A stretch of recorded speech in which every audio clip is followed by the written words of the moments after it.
The Musambwa Island on Lake Victoria. Home to over 150,000 birds, which give the island a rather particular sound.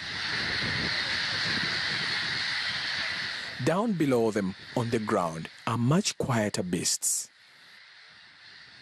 Over 1,000 cobras roam the island in a unique example of coexistence with man. Do not beat any snakes. These are spirits of the island attached to our culture. Over 100 fishermen live on the island, and Emmanuel Katongole is the most experienced. He has lived here for more than 35 years. An old man of the sea, he has retired from commercial fishing.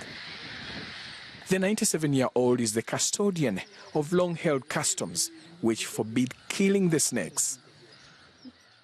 The cobras are believed to be the spirits of the sacred island. Katongole says he has never seen a cobra attack anyone, except once, when he was attacked himself.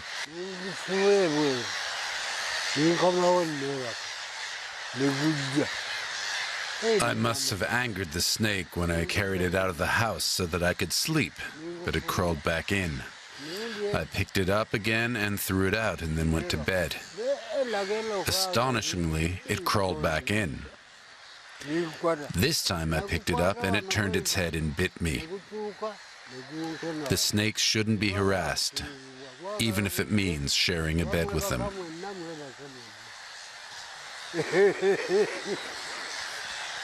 For that reason, the snakes move freely in and out of the wooden houses. The fishermen have no reason to panic. Some even think it's a blessing from the spirits.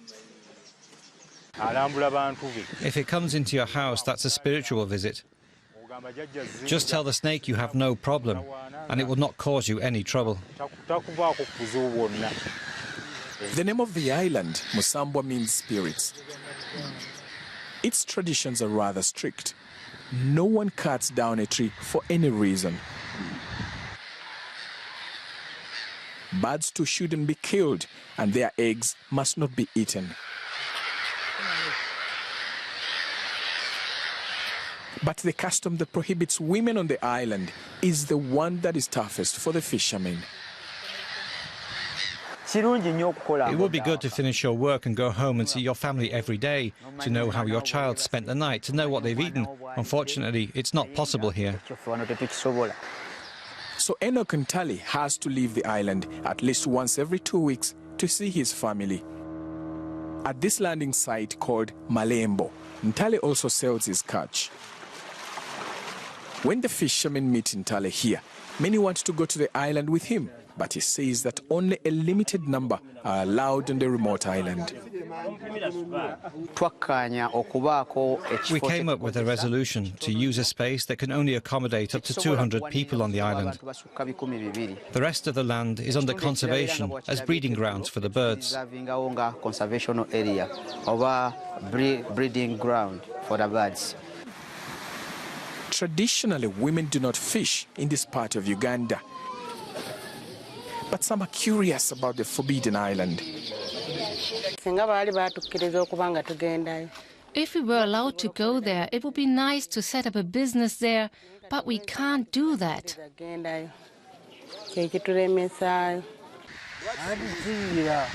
It's taboo.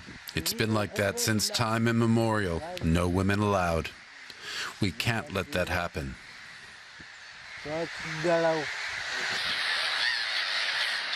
Katongole thinks that a large population would threaten the island's rich biodiversity. He's suffered a couple of painful pecks from the grey-headed gulls.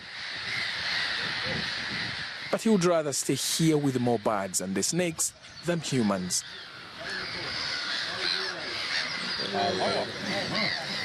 And as the fishermen set out for a night's catch, it's another chance for Katongole to watch over the sacred island as the sun goes down.